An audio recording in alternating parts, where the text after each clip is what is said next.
It's in my roots to work as hard as I do. Been on the money train looking for more better blues. Them school days, no class act, I was breaking all the rules. Life's a boomerang and I had nothing to lose. Another boy in the hood is how it come across.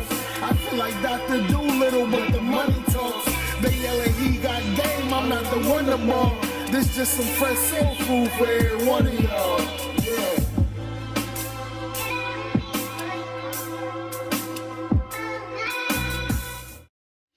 Yo, welcome back for another episode of Cornbread Movie Review. Hey, we back.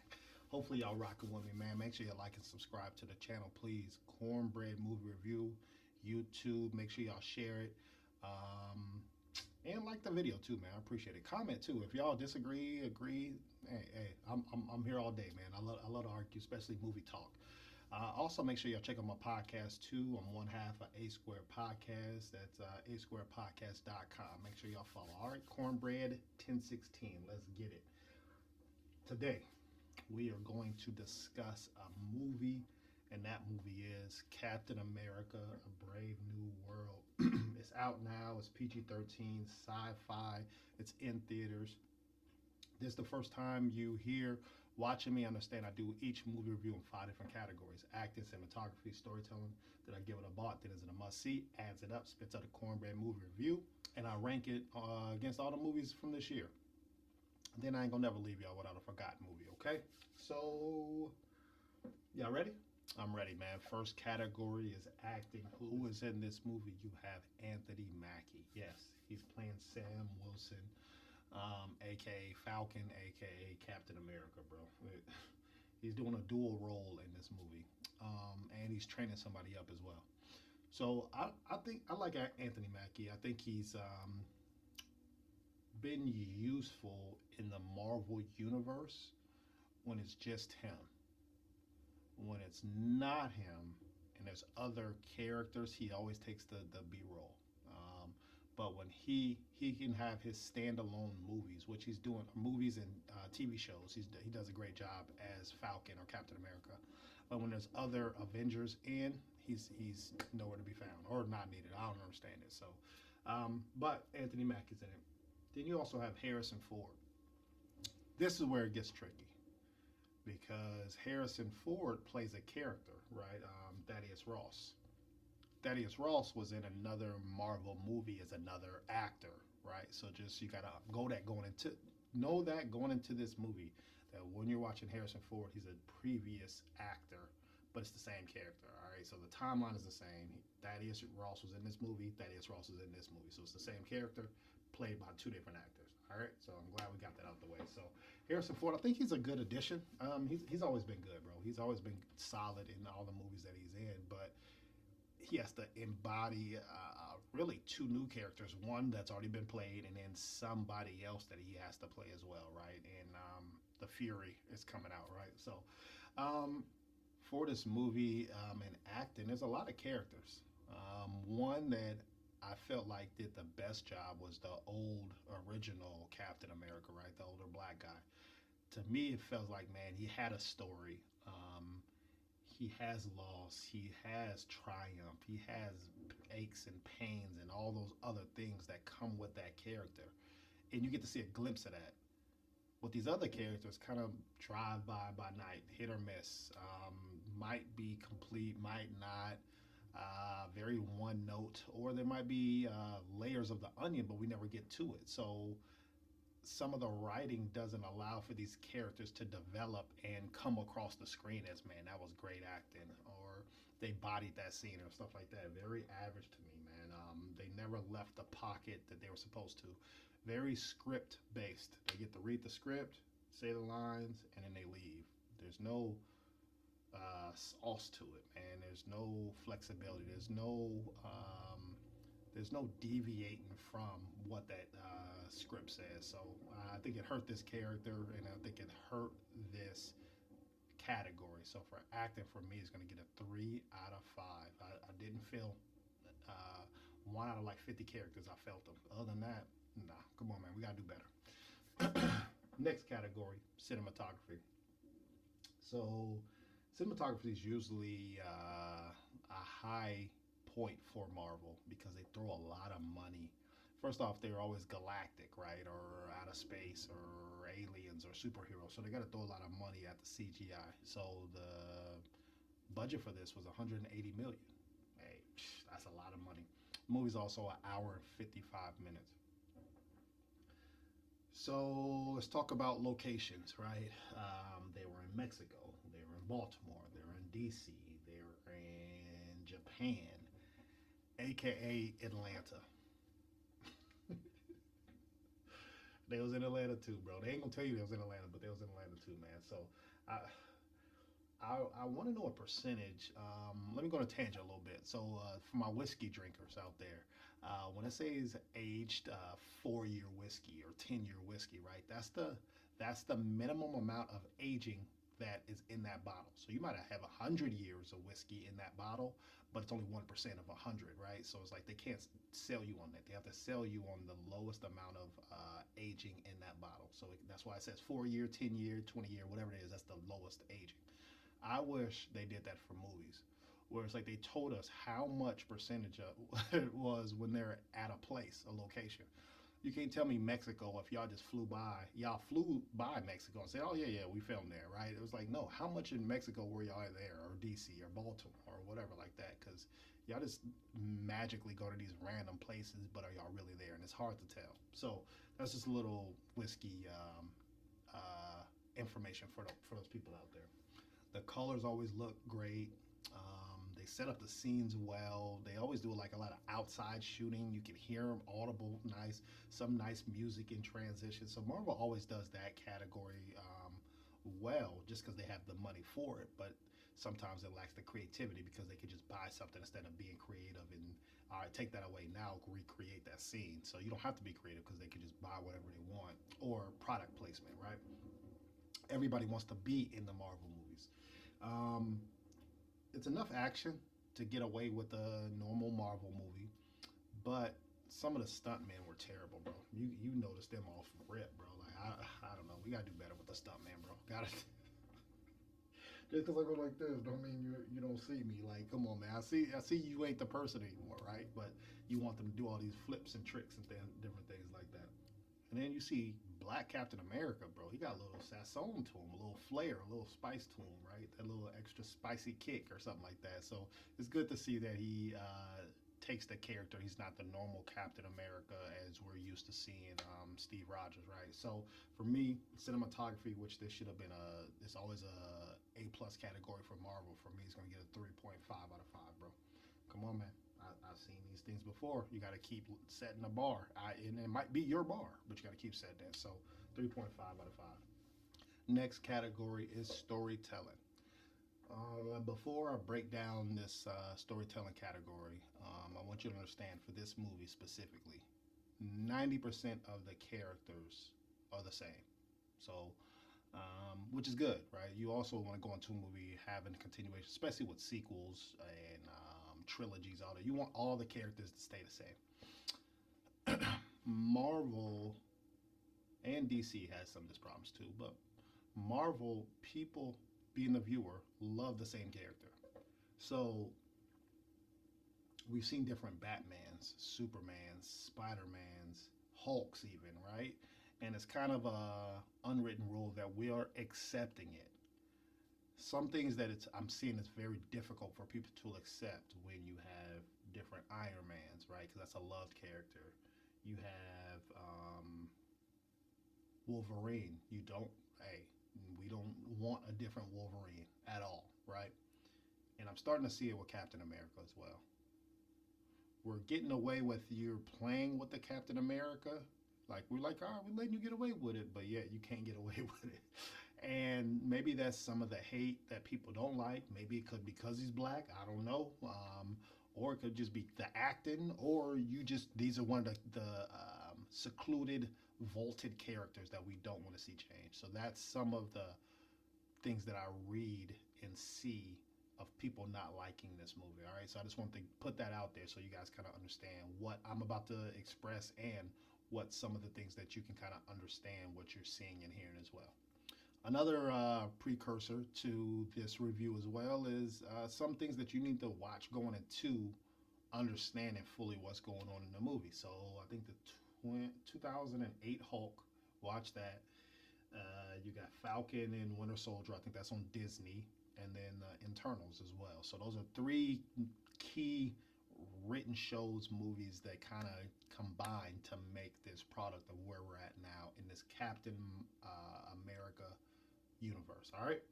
So all those ground rules are set. So you got Thaddeus Ross once again. That's Harrison's Ford character, right? So you have this character who just got elected to president. He got elected to president 5 months later. This is where the movie takes place. Okay, all that set. Once again, you have three storylines finally connecting. The problem I have is kind of like making a 5-star dish off of leftovers. It is doable. Some people, where we eat Thanksgiving, what, for damn near 2 or 3 straight days, bro, maybe even longer. Some of y'all some sickos out there, but there's nothing wrong with leftovers, right? And there's some great chefs out there and great cooks out there who could make that happen. But when you mix in different actors, maybe different writers, you have leftover writing, right? Kind of like the scraps. I don't know if it came from the writer's strike or the actor's strike. I don't know if this is the result of this. But when you make that gumbo, the product isn't fresh to me, right? You're not having fresh ingredients to make a masterpiece. And I also want to know, would y'all do this if this was the original Captain America too? That's a bar for you, man. Let me know if I'm tripping or not. But you have all those things happen at the same time, and some of it becomes confusing, bro. One of the things that really highly confused me, which I'm like, what does it matter, or why is it such a shock? And it is in this movie. Some spoilers, but I'm not going to tell you anything. Adamantium is introduced in this movie. How? I don't understand. This is a new, let's say, metal, right? That they just see. But bro, we got Wolverine. I understand. His whole body is made out of it. So I'm confused on how this is a metal that's finally introduced and we get to see, but we have a whole character made out of it. And he's been in the MCU, right? So I don't know if this is setting up for future stuff, but the timeline isn't back. This seems like a 2025 movie timeline from what I'm watching from Captain America, right? This isn't the 70s movie or an 80s movie. So very confusing on that. And there's some other little key Easter eggs that kind of confuse me as well. So we got to do some better writing for that. So I don't know. To YouTube heads who got some answers for me, please let me know. I'm all ears. But that made it very confusing. And then you also have a character who is taking on a role, like I said, a dual role of playing Falcon. Obviously, he was an Avenger, and he's taking on the new Captain America, right? But he's a regular human. I get the story of maybe he's braver because he's a human and fighting these beings, right, and these gods and all that stuff. But it's gonna get him killed, bro. Let's be honest. Come on, dog. There's no way he's surviving the things that he's surviving. Even some of the how is it realistic where he can punch somebody and they go through a goddamn building, right? But he didn't have no suit on, or he didn't do nothing special. But yet he's getting shot, stabbed, all this other stuff, and he's just healing like, oh, it ain't no problem, right? Like, come on, man. Let's make it make sense. Either you got Bruce Wayne or Batman, right? One or the other. Either you got Sam Wilson as his character, or you got Captain America. Which one? Once again, they're trying to blend the characters and they're not, and that's also another confusing part for me. So for acting, for me, it's going to get a 3 out of 5. And the only reason it didn't get a 2.5 out of 5 is because, to me, it felt like you tried. Maybe you guys were in the worst case scenario and this is what you came up with, right? So and you introduced some other characters, so I'm gonna give you that 0.5, but we gotta do better. We gotta do better. And that's me telling the movie without telling the movie, right? I don't wanna spoil it for y'all. So for storytelling, for me, it's gonna get a 3.5. All right, next category, did I get what I bought? So this movie's in theaters. It's about $18. It's big screen, right? 3D, IMAX, all the bells and whistles, because this is a top Marvel movie, right? It's funded from Marvel. So you're going to pay a pretty penny for this movie. some things that I went into this movie, right? You get to see Captain America, you get to see Falcon, you actually get to see another Falcon, which is pretty cool. The little predecessor, the little minion following him and learning the process as well. You get some of the old characters. You also get some new abilities too from Captain America doing some stuff with the Falcon suit. He has some new abilities. I think that's pretty cool. You get Red Hulk, which was introduced, which sometimes we gotta do better with the trailers, bro. Like it'll be better if you didn't see, maybe just see the fist of the Red Hulk and let the anticipation build up, right? But you kind of already know what's gonna happen, so you're just waiting for it to happen, which to me hurts some of the movie. And was that Red Hulk's first time being released, right? How does he know how to do certain things? He didn't seem confused. He seemed like he tried to stop it, but he's doing powerful moves like he's been there before. But they didn't do any character development on that character, right? So on Thaddeus Ross's character, so they have to answer some of those in the next movie. I'm sure. I think it already said it's going to be back for another movie. There was a few cameos, which one of the cameos I'm like, why don't you help? the like what if I was like, I don't know, I don't know, what if I was Cornbread Man, right? And I'm fighting a dude who's gonna destroy the earth, and then I had Superman come visit me. Like, what's up, man? How you doing, Cornbread? I'm just like, I'm chilling. You know what I'm saying? And then he just fly off. Like, bro, why don't you help? Like, I don't understand why are you here? And that's how I felt on certain cameos. Come help me, man. I'm going through it. And then there is an end credits. Always stay to the end. This is Marvel. Come on. If you don't know that by now, come on, bro. Yeah, y'all tripping, man. So, did I get what I bought? I'm going to say a 3.5 out of 5. All right. Next and last category, is it a must see? So, you get the Marvel jokes.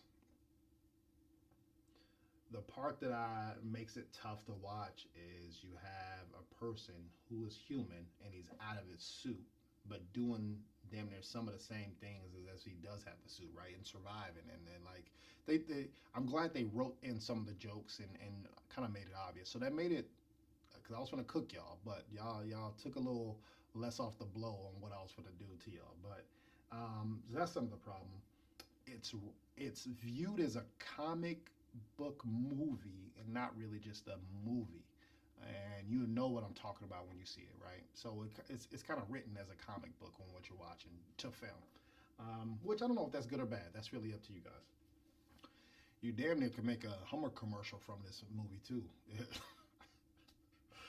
This Hummer boy, it's in 9 different scenes surviving Armageddon, bro. I don't understand it, but it's just pretty fun to me. You see a Hummer in goddamn every other scene, man. But to me, this movie is a low mid Marvel movie. It's not as bad as Captain Marvel 2. It's not as bad as Ant-Man and the Wasp. What other? But it's slightly better than that, but right, it's not even the mid-tier Marvel movies to me, where you do have, I loved Iron Man 2. I love Black Panther. I loved Guardians of the Galaxy, right? So those are the middle tier movies for me. So this is under that. So for me, is it a must see? I'm gonna say a 3 out of 5. If you're a Marvel fan, I would say definitely go watch it, just because you can follow along the streamline of movies that they put out, right, and just stay current. But if you're not even into that type of movie, I would say it's very hard for me to kind of convince you to go see it. So I'm going to say 3 out of 5 is a must see. Overall, Captain America Brave New World receives a 3 out of 5 from Cornbread Movie Review. Make sure you check out my 2025 movies, all right? Understand this is the part of the segment where I'm doing the forgotten movie. All right, it's a movie that you forgot about, never heard of, or you definitely need to double back. All right, and today, ladies and gentlemen, we're going to talk about Enemy of the State. Yes, Enemy of the State. It's rated R. It came out in 1998. It's a thriller action movie. You got Will Smith, Gene Hackman in it. Come on, bro, stop it. Very suspenseful.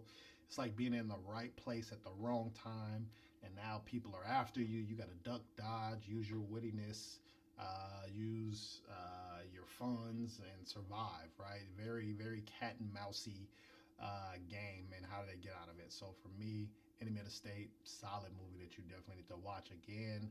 Captain America's out now. Cornbread movie review. Make sure you like and subscribe to the channel. Cornbread 1016. I appreciate it, and I'll be back next week. Holla at your boy. Peace.